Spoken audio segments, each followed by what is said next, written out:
অৱতীৰ্ণ হৈ শ্ৰেষ্ঠত্ব অৰ্জন কৰিব পাৰিলেহে তেখেতসকলে এইখন পৃথিৱীত দৃষ্টি থাকিব পাৰিব। আৰু আমিও সেইকাৰণে আমাৰ ছাত্ৰ ছাত্ৰীসকলক এটাই কথা অনুৰোধ কৰিব খুজিছোঁ যে তোমালোকেও যাতে সেই কথাটোলৈ সমগ্ৰ পৃথিৱীত চলি থকা এই শিক্ষাৰ সেই লক্ষ্যত যাতে সকলো যাতে সেই লক্ষ্যৰ দিশত যাতে সকলো অগ্ৰসৰ হোৱা।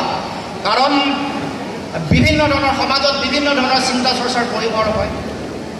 শিক্ষাৰ লক্ষ্য আমি বহুদিন আমি কেইবাটাও দশক ধৰি আমি এনেকুৱা ধৰণৰ মনত মানুহৰ হওক বিভিন্ন ধৰণৰ মানুহৰ মাজত এটাই চিন্তা হ'ল, নিজৰ অভিভাৱক অভিভাৱিকাসকলেও এটা ধাৰণাই দিয়া হ'ল যে আমাৰ ছাত্ৰ ছাত্ৰীসকলে শিক্ষা দীক্ষা গ্ৰহণ কৰাৰ পাছত তেখেতসকলক কেৱল মাত্ৰ চাকৰি লাগিব। অতি চাকৰিকেন্দ্ৰিক শিক্ষা ব্যৱস্থাৰ কাৰণে আমাৰ সমাজৰ কিমান দুৰ্যোগ বিলাই বিপত্তি হৈছে কথাটো সকলোৱে জানে। আৰু আজিও মই পুনৰবাৰ দৃঢ়ভাৱে ক'ব খুজিছোঁ, শিক্ষাৰ লক্ষ্য কোনো কাৰণতে চাকৰি হ'ব নোৱাৰে। কেৱল মাত্ৰ চাকৰি কেন্দ্ৰিক যদি চিন্তা চৰ্চাৰে কোনোবাই শিক্ষা দীক্ষা গ্ৰহণ কৰিব খোজে তেতিয়াহ'লে আমাৰ সমাজত যিমানবোৰ সামাজিক সমস্যা আছে, ছাত্ৰ ছাত্ৰীসকলৰ মাজত ডিপ্ৰেশ্যনলৈ যোৱাৰ মাজত বিভিন্ন ধৰণৰ মনোবৈজ্ঞানিক যিমানবোৰ সমস্যাৰ সৃষ্টি হয়, সকলো ধৰণৰ চিন্তা চৰ্চা নিজৰ লক্ষ্যত উপনীত হ'ব নোৱাৰাৰ চিন্তা, নিজে নোপোৱাৰ চিন্তা, হতাশাৰ চিন্তা, নিজৰ পিতৃ মাতৃক দিব নোৱাৰা সেৱাৰ চিন্তা, এনেকুৱা ধৰণৰ চিন্তাই ছাত্ৰ ছাত্ৰীসকলক আসন্ন কৰি তোলে। সেইকাৰণে আমাৰ লক্ষ্য আমি আচলতে কিয় পঢ়িবলৈ আহিছোঁ এই কথাটো প্ৰথম আমি যদি ঠিক কৰি ল'ব পাৰোঁ তেতিয়া ছাত্ৰ ছাত্ৰীসকলে কেতিয়াও এনেকুৱা ধৰণৰ সমস্যাৰ সন্মুখীন নহয়। আৰু সেইকাৰণে মই ক'ব খুজিছোঁ, আমাৰ শিক্ষাৰ লক্ষ্য কেতিয়াও কেৱল মাত্ৰ চাকৰি নহয়, কেৱল মাত্ৰ চাকৰি হ'বই নোৱাৰে।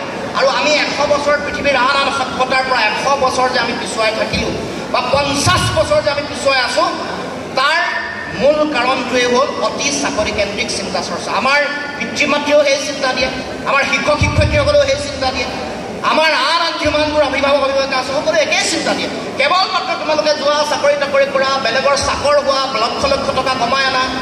গতিকে সেই চিন্তাৰ পৰা আঁতৰলৈ আহি এটা নতুন চিন্তাৰে আমি এই 21শ শতিকাত আমি অগ্ৰসৰ হ'ব লাগিব। আৰু সেইকাৰণে মই আপোনালোকৰ ওচৰতে সেই কথাটোকে ক'বলৈ আহিছোঁ যে আমি পৃথিৱীত আপোনালোকে মানুহ যিমানবোৰ উন্নত সভ্যতা আছে, যিমানবোৰ উন্নত ৰাষ্ট্ৰৰ উন্নত জাতিৰ সভ্যতা আছে, তেখেতসকলৰ ইতিহাসৰ পৃষ্ঠা লুটিয়াইছোঁ। প্ৰতিটো উন্নত জাতিৰ সভ্যতাৰ ইতিহাস লুটিয়াই চালে এটাই বিষয় দেখিব, তেখেতসকলৰ প্ৰথম আটাইতকৈ মৌলিক আৰু প্ৰাথমিক চিন্তাটোৱে হ'ল তেখেতসকলৰ জ্ঞানৰ প্ৰতি তীব্ৰ আসক্তি বা তীব্ৰ তেওঁলোকৰ ক্ষুধা। যি মানুহৰ জ্ঞানৰ ক্ষুধা নাই, যি মানুহ জ্ঞানক লৈ বোকাটোৰ নহয়, যি জাতি জ্ঞানৰ প্ৰতি ক্ষুধা নাই, সেই জাতিয়ে কেতিয়াও এইখন পৃথিৱীত নিজৰ মেৰুদণ্ড পোন কৰি নিজৰ শিৰ উচ্চ কৰি এইখন পৃথিৱীত জীয়াই থাকিব নোৱাৰে। চীনাসকলৰ সভ্যতা চোক, জাৰ্মানসকলৰ সভ্যতা চোক, ব্ৰিটিছসকলৰ সভ্যতা চোক, সকলো সভ্যতা যিমানবোৰ পৃথিৱীৰ উন্নত সভ্যতা আছে, গ্ৰীকসকলৰ সভ্যতা, ৰোমানসকলৰ সভ্যতা, সকলো সভ্যতাতে ইমান উন্নত সভ্যতাসমূহত কেৱল মাত্ৰ সকলোতে জ্ঞানৰ চৰ্চা হৈছে। ভাৰতবৰ্ষত বেদ উপনিষদ আন যিমানবোৰ ধৰ্মগ্ৰন্থ, যিমানবোৰ সেই সময়ত সভ্যতা, ভাৰতীয় সভ্যতা গঢ় লৈ উঠিছিল, আজিও ভাৰতবৰ্ষৰ আধ্যাত্মিকতাৰ চিন্তা ইমান ওপৰত কিয়? ভাৰতবৰ্ষত মূল্যবোধৰ আধাৰটো ইমান শক্তিশালী কিয়? কেৱল মাত্ৰ সেই সময়ত জ্ঞানৰ যে মানুহে ভোগবাদী দৰ্শনৰ পৰা আঁতৰলৈ গৈ, বৈষয়িক কামনাৰ পৰা আঁতৰলৈ গৈ জ্ঞানৰ সাধনা কৰি তেখেতসকলে নতুন এটা চিন্তা, মৌলিক চিন্তাৰ সমাৱেশ যে ঘটাইছিল। বৌদ্ধই যে নতুন চিন্তা, বৌদ্ধত্ব প্ৰাপ্তি কৰিবৰ কাৰণে চিন্তা চৰ্চা কৰিছিল, কেৱল মাত্ৰ জ্ঞানৰ চৰ্চা। সেইকাৰণে এইখন ভাৰতবৰ্ষত নালন্দা তক্ষশিলাৰ নিচিনা বিশ্ববিদ্যালয় প্ৰতিষ্ঠা হৈছিল। আৰু সেইকাৰণে মই ছাত্ৰ ছাত্ৰীসকলক এটা কথা ক'ব খুজিছোঁ, জীৱনত এটাই শ্লোগান ল'বা, তেতিয়া জীৱনৰ সকলো সমস্যা সমাধান হ'ব। আৰু আমি অসমত অসমীয়া মানুহে পৃথিৱীত অসমীয়া জাতিসত্তাই নিজৰ গৌৰৱ উজ্জ্বল বিজয় নিচান নীলিমা আকাশত সৰ্বকালৰ কাৰণে আমি জীয়াই ৰাখিব পাৰিম।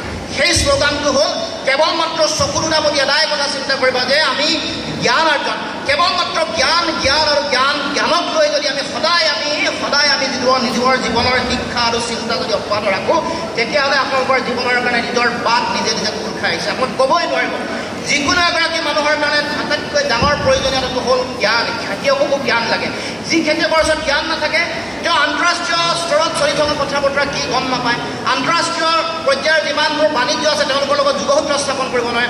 আমি হাজাৰবাৰ কলা ব্লেক ৰাইচ এইখন অসমত প্ৰডাকশ্যন নকৰোঁ লাগিলে, উৎপাদন নকৰোঁ লাগিলে, যদি আমি আমেৰিকাৰ লগত যদি বা আন বিশ্বৰ বিভিন্ন প্ৰান্তৰ লগত যদি যোগসূত্ৰ স্থাপন কৰিব নোৱাৰোঁ, আমাৰ অসমৰ মানুহৰ অৰ্থনীতি কেতিয়াও শক্তিশালী হ'ব নোৱাৰে।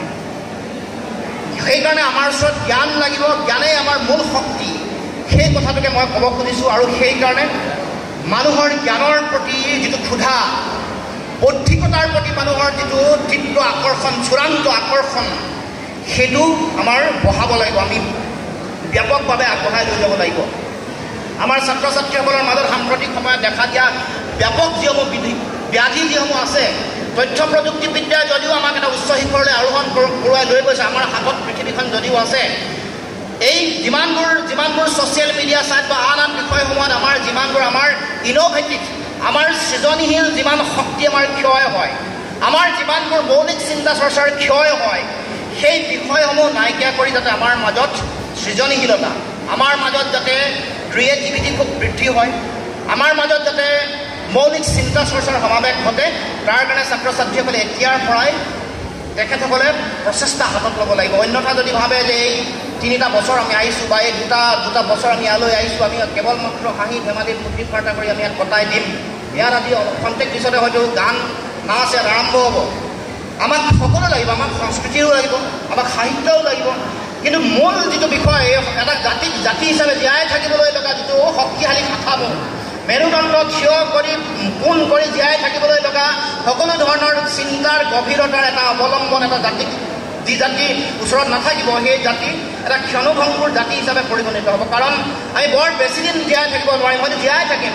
পৃথিৱীৰ মানুহে হয়তো ক'ব যে পৃথিৱীৰ উত্তৰ পূব প্ৰান্তত অসমীয়া নামৰ এটা জাতিসত্তা আছে, যি জাতিসত্তা কেলধুককৈ জীয়াই আছে, নিজৰ হাতত খুব ভাল সাহিত্য নাই, নিজৰ হাতত অত্যন্ত উচ্চ শিক্ষা নাই, নিজৰ ওচৰত বিজ্ঞান প্ৰযুক্তিবিদ্যাৰ নতুন নতুন চিন্তা চৰ্চাৰে কোনো আৱিষ্কাৰ নতুন হোৱা নাই, কোনো শক্তিশালী কৃষ্টি সংস্কৃতি নাই। গতিকে আমি তেনেকুৱা দিনৰ আমি সপোন দেখা নাই, তেনেকুৱা ধৰণৰ আমি চিন্তা কেতিয়াও কৰিব নোৱাৰোঁ। গতিকে আমি মৰমৰ ছাত্ৰ ছাত্ৰীসকলৰ ওচৰত মোৰ এটাই আহ্বান, আমি সদায় শ্ৰীমন্ত শংকৰদেৱ আৰু মাধৱদেৱে দেখা সেই সপোনক লৈ আমিও আগবাঢ়ি যাব লাগিব। আৰু পৃথিৱীত আমাৰ অসমৰ অসমীয়া মানুহৰ এই সত্তাটোক শক্তিশালী ৰূপত আগবঢ়াই লৈ যাব লাগিব। বহু প্ৰত্যাহ্বান আছে, বহু জটিলতা আছে। আমাৰ ছাত্ৰ ছাত্ৰীসকলে এতিয়া বহু সমস্যাৰে তেখেতসকলে শিক্ষা দীক্ষা গ্ৰহণ কৰি আছে। উচ্চতৰ মাধ্যমিকৰ যিসকল ছাত্ৰ ছাত্ৰী আছে, যিসকলে মাধ্যমিক শিক্ষা গ্ৰহণ কৰি আছে, তেখেতসকলৰ বিষয় শিক্ষক নাই। তেখেতসকলৰ যিসমূহ উচ্চতৰ মাধ্যমিক বিদ্যালয় আছিলে 97 চনৰ পৰা স্থায়ী অধ্যক্ষ নাছিলে। খুব ভাল তেখেতসকলৰ পৰীক্ষাগাৰ, উন্নত পৰীক্ষাগাৰৰ তেওঁলোকৰ অভাৱ আছে। ভাল ডিজিটেল পুথিভঁৰালৰ তেওঁলোকৰ অভাৱ আছে। শিক্ষক শিক্ষয়িত্ৰী অনুপাতে যিমানবোৰ বিষয় শিক্ষক যিমান লাগে তেনেকুৱা ধৰণৰ বিষয় শিক্ষকো দিব পৰা নাই। বিশেষকৈ উচ্চ শিক্ষাটো মহাবিদ্যালয়সমূহতো যোৱা 92 চনৰ পৰা নতুন শিক্ষকৰ পদ সৃষ্টি কৰি দিয়া নাই। যিসমূহ পদ খালী আছে সেইসমূহ পদ এতিয়াও পূৰণ কৰি দিয়া নাই। তিনিচুকীয়া জিলাখনতে প্ৰায় 50 জনতকৈ বেছি খালী হৈ থকা মহাবিদ্যালয়ৰ প্ৰবক্তা অধ্যাপক অধ্যাপিকাক আজিলৈকে নিযুক্তি দিয়া হোৱা নাই। অৰ্থাৎ মই ডিজিটেল ক্লাছৰুমৰ প্ৰতিগৰাকী ছাত্ৰ ছাত্ৰীসকলৰ কাৰণে ডিজিটেল ক্লাছৰুমৰ কথা বাদেই দিওঁ। ডিজিটেল ক্লাছৰুম, ডিজিটেল লাইব্ৰেৰী যেনেধৰণে গঢ় লৈ উঠিব লাগিছিল আজিলৈকে হোৱা নাই। কিন্তু তথাপিও আমাৰ ছাত্ৰ ছাত্ৰীসকলৰ নিজৰ প্ৰচেষ্টা, সন্মানীয় শিক্ষাগুৰুসকলৰ তেখেতসকলৰ নিৰৱচ্ছিন্নভাৱে দি থকা অভিভাৱকত্ব আৰু নিজৰ পিতৃমাতৃৰ অহৰ্নিশে তেখেতসকলে দি থকা সাহস আৰু প্ৰেৰণাৰ কাৰণে আমাৰ ইমান প্ৰত্যাহ্বান জটিলতাৰ মাজত আমাৰ ছাত্ৰ ছাত্ৰীসকলে বিভিন্ন স্তৰত বিভিন্ন পৰ্যায়ত নিজৰ নাম উজ্বলাবলৈ সক্ষম হৈছে। সৰ্বভাৰতীয় বিভিন্ন ধৰণৰ প্ৰতিযোগিতামূলক পৰীক্ষাসমূহত তেখেতসকলে নাম উজ্বলাবৰ কাৰণে সক্ষম হৈছে। আন নতুন নতুন বিষয়সমূহত আমাৰ ঝাঁচীদূৰত থকা মুকুট গোহাঁয়ে বিভিন্ন ধৰণৰ মৌলিক চিন্তা চৰ্চাই নতুন নতুন আৱিষ্কাৰৰ কাম কাজ কৰিছে। গতিকে আমাৰ মাজৰ পৰা এনেকুৱা ধৰণৰ শক্তিশালী মানুহ, ভাল মানুহ আমাৰ মাজৰ পৰাই, শিক্ষা ব্যৱস্থাৰ মাজৰ পৰাই ওলাই গৈছে। গতিকে আমি নিৰাশ হ'ব নালাগিব। আমি সাহসেৰে এনেকুৱা ধৰণৰ প্ৰত্যাহ্বান, জটিলতা, এনেকুৱা ধৰণৰ প্ৰতিবন্ধকতাক নেওচি যাতে আমি অগ্ৰসৰ হ'ব পাৰোঁ, নিজৰ ইচ্ছিত লক্ষ্যত যাতে উপনীত হ'ব পাৰোঁ। যেনেকৈ অৰ্জুনে মাছটোৰ চকুত লক্ষ্য লৈ তেওঁ তেনেকৈ শৰ নিক্ষেপ কৰিছিল, আমাৰ ছাত্ৰ ছাত্ৰীসকলেও নিজৰ জীৱনৰ লক্ষ্য স্থিৰ কৰি এটা কথা মনত ৰাখিব লাগিব যে মই এই লক্ষ্যৰ দিশে অগ্ৰসৰ হৈছোঁ আৰু এই লক্ষ্যত উপনীত হ'বলৈ হ'লে জীৱনৰ সৰ্বোচ্চ সকলো ধৰণৰ প্ৰত্যাহ্বান, হিমালয় সদৃশ প্ৰত্যাহ্বান অতিক্ৰম কৰি মই সেই উচ্চ শিখৰত আৰোহণ হ'ম। গতিকে সেই লক্ষ্য লৈ যেতিয়া ছাত্ৰ ছাত্ৰীসকল অগ্ৰসৰ হ'ব, তেতিয়া ছাত্ৰ ছাত্ৰীসকলৰ সকলো বাধা নাইকিয়া হ'ব। আমাৰ বহু সমস্যা আছে, ভাষাৰ সমস্যা আছে। এতিয়া ভাষা আমি অসমীয়া ভাষী ৰাইজ সংকটৰ পৰা হ'ল 91 চনৰ পৰা 2011 চনলৈকে অসমীয়া ভাষা কোৱা মানুহৰ সংখ্যা 10% কমিছে আৰু আন আন জনজাতীয় জনগোষ্ঠীয় ভাষা কোৱা মানুহৰ সংখ্যা প্ৰায় 1 পৰা 2% কমিছে। অৰ্থাৎ ভাষাৰ সংকট জাতিটোলৈ আহিছে। তথাপিও এটা কথা আপোনালোকে জানি ভাল পাব, আমি যে 1,69,00,000 মানুহে অসমীয়া ভাষা কওঁ, পৃথিৱীত অসমীয়া ভাষা কোৱা মানুহৰ সংখ্যা আজিও পৃথিৱীত লাখ লাখ ভাষা কোৱাৰ পাছতো অসমীয়া ভাষী মানুহৰ সংখ্যা 65 নম্বৰ স্থানত অৱস্থান কৰিছে। অৰ্থাৎ আমি অসমীয়া মানুহে অহংকাৰ আৰু গৌৰৱ কৰিব পৰা বহু অৱলম্বন আছে। কাৰণ 17 বাৰ বিদেশী আক্ৰমণ কৰাৰ পাছতো অসমীয়া মানুহে বিদেশী শক্তিৰ ওচৰত মূৰ দোৱা নাছিল। ভাৰতবৰ্ষৰ সকলো প্ৰান্ত যেতিয়া পৰাধীনতাৰ কবলত আছিল, কেৱল মাত্ৰ অসমীয়া খিলঞ্জীয়া জাতিসত্তাই ভাৰতীয় মানুহৰ স্বাভিমান, অহংকাৰ আৰু গৌৰৱ সুৰক্ষিত অৱস্থাত ৰাখিছিল। তাৰ পৰৱৰ্তী পৰ্যায়তো বহুত ধৰণৰ ধুমুহা বতাহ জাতিটোৰ মাজেৰে পাৰ হৈ গৈছে। বিদেশী আক্ৰমণ, তাৰ পাছত বিভিন্ন ধৰণৰ বিদ্ৰোহ, ব্ৰিটিছৰ শাসনলৈ যোৱাৰ পাছত স্বাধীনতাৰ সময়ত চিলেটত সংলগ্ন কৰিব খুজিছিল, অসমক চিলেটৰ লগত সংলগ্ন কৰিব খুজিছিল। সেই সময়ত লোকপ্ৰিয় গোপীনাথ বৰদলৈ প্ৰচেষ্টাত ৰক্ষা হ'ল। 62 চনত চীনে আক্ৰমণ কৰাৰ পাছতো অসমক এৰি দিব খুজিছিল। My heart goes to the people of Assam বুলি কৈ সেই সময়ত জৱাহৰলাল নেহৰুৱে আমাৰ অসমক এৰি দিব খুজিছিল। তাৰ পাছত মাধ্যমৰ আন্দোলন হ'ল, ভাষাৰ আন্দোলন হ'ল, নিজৰ খাদ্যৰ অভাৱত অৰ্থনৈতিক আন্দোলনৰ কাৰণে খাদ্য আন্দোলন কৰিব লগা হ'ল। তাৰ পৰৱৰ্তী পৰ্যায়ত অসমৰ মানুহৰ ৰাজনৈতিক অধিকাৰ সাব্যস্ত কৰিবৰ কাৰণে সেই সময়ৰ অস্তিত্ব ৰক্ষাৰ সংগ্ৰাম কৰিব লগা হ'ল। তাৰ পৰৱৰ্তী পৰ্যায়তো বিভিন্ন জনগোষ্ঠীয় উত্থান, সশস্ত্ৰ সংগ্ৰাম, জাতিটোৰ মাজেৰে বাৰে এনেকুৱা ধৰণৰ ধুমুহা, শিলাবৃষ্টি, বৰষুণ বিভিন্ন ধৰণৰ পাৰ হৈ গৈছে। তথাপিও কিন্তু আজি 21শ শতিকাৰ এই দ্বিতীয় দশকত অসমীয়া জাতিসত্তাই আজিও কিন্তু নিজৰ শিৰ উচ্চ কৰি এতিয়াও জীয়াই আছে। এতিয়াও ভাৰতবৰ্ষৰ ভিতৰত আমি 50%তকৈ বেছি চাহ উৎপাদন কৰি ভাৰতবৰ্ষৰ অৰ্থনীতি ফেৰি টনকিয়াল কৰিছোঁ। আমি অসমৰ মানুহে পেট্ৰলিয়াম খণ্ডত প্ৰথমৰ পৰা সমগ্ৰ ভাৰতবৰ্ষৰ মানুহৰ বাটপটীয়া আছিল। 2001 চনত ইয়াত শোধনাগাৰ প্ৰতিষ্ঠা কৰা হৈছিল। গতিকে আমি অহংকাৰ আৰু গৌৰৱ কৰিব পৰা বহুত ধৰণৰ সমল আছে। ভাৰতবৰ্ষৰ সকলো মানুহক কেনেকৈ বিজ্ঞানসন্মতভাৱে বুৰঞ্জী অধ্যয়ন কৰিব লাগে, শৃংখলাবদ্ধভাৱে বিজ্ঞানসন্মতভাৱে কেনেকৈ বুৰঞ্জী অধ্যয়ন কৰিব লাগে, অসমৰ মানুহে আমি দেখুৱাইছোঁ। ভাৰতবৰ্ষৰ মানুহক আঙুলিত ধৰাই দেখুৱাইছোঁ যে বুৰঞ্জী এনেকৈ অত্যন্ত শৃংখলিতভাৱে অধ্যয়ন কৰা হয় উত্তৰ পূৰ্বাঞ্চলত। কেৱল মাত্ৰ জম্মুক পাতি ভাৰতবৰ্ষৰ লিখিত বুৰঞ্জী শৃংখলিত কিছু বিজ্ঞানসন্মত বুৰঞ্জী কেৱল মাত্ৰ আমাৰ উত্তৰ পূৰ্বাঞ্চলত আছে, অসমত আছে। গতিকে আমাক অহংকাৰ আৰু গৌৰৱ কৰিব পৰা সকলো ধৰণৰ বিষয় আছে। আমি কেতিয়াও ভাবিব নালাগে যে ভাৰতবৰ্ষৰ আন ৰাজ্য, উন্নত ৰাজ্যতকৈ আমি পিছ পৰি আছোঁ। কেৱল মাত্ৰ আমাৰ প্ৰয়োজন যে আমি নিজকে উৎসাহিত কৰি নিজৰ শক্তি নিজৰ মনোবল অটুট ৰাখি শক্তিশালীভাৱে যাতে তেওঁলোকৰ শৈক্ষিক জীৱন যাতে অব্যাহত ৰাখে, জ্ঞানৰ সাধনা যাতে তেওঁলোকে অব্যাহত ৰাখে, জ্ঞানেৰে আলোকিত হৈ যাতে তেওঁলোকে নিজকে জিলিকাই তোলাৰ উপৰিও সমাজক যাতে জিলিকাই তুলিব পাৰে, সেইটোৱেই হ'ল মই ভাবোঁ ছাত্ৰ ছাত্ৰীসকলৰ কাৰণে আটাইতকৈ মূল জীৱনৰ লক্ষ্য। আৰু সেই লক্ষ্যৰ দিশেৰে যিদিনাখন আমাৰ প্ৰতিগৰাকী ছাত্ৰ ছাত্ৰী অগ্ৰসৰ হ'ব, তেতিয়া আমাৰ সকলো সমস্যাৰ সমাধান হ'ব। আমাৰ ভাষাৰ সংকট আঁতৰিব।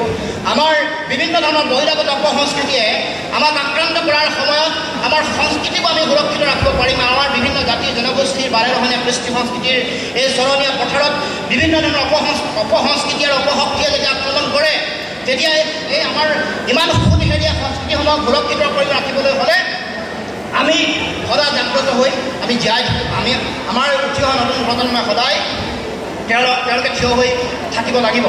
গতিকে আমি এনেকুৱা এটা সময়ত আজি এই নৱাগত আদৰণি সভাৰ পবিত্ৰ ক্ষণত মই ছাত্ৰ ছাত্ৰীসকলক ক'ব খুজিছোঁ যে মই বহু সংকটৰ কথা কৈছোঁ। এই সংকটৰ মাজত তোমালোকৰ জীৱন আছে, জাতিটোৰ কাৰণে বহু প্ৰত্যাহ্বান আছে, আমাৰ সকলোৰে কাৰণে বহু প্ৰত্যাহ্বান আছে।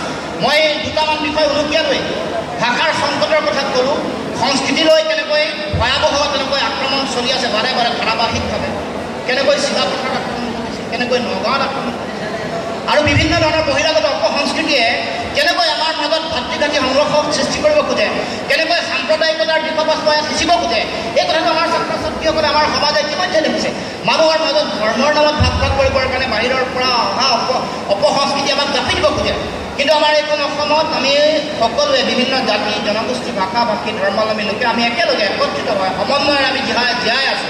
এইখন শংকৰ আদনৰ দেশত আমি আমাৰ সমাজৰ যিটো সমন্বয়ৰ যিটো ধাৰণা, আজি আমি এখন সমাজত আমি একেলগে ঐক্যবদ্ধভাৱে জীয়াই আছোঁ, সেই ধাৰণা আমি সকলো শক্তিশালীভাৱে এইখন অসমত আমাৰ সমাজখনক আগবঢ়াই লৈ যাবৰ কাৰণে সকলোৱে প্ৰয়াস কৰি আহিছোঁ। গতিকে ইয়াক কোনো শক্তিয়ে কেতিয়াও ভাঙি থান বান কৰি দিব নোৱাৰে।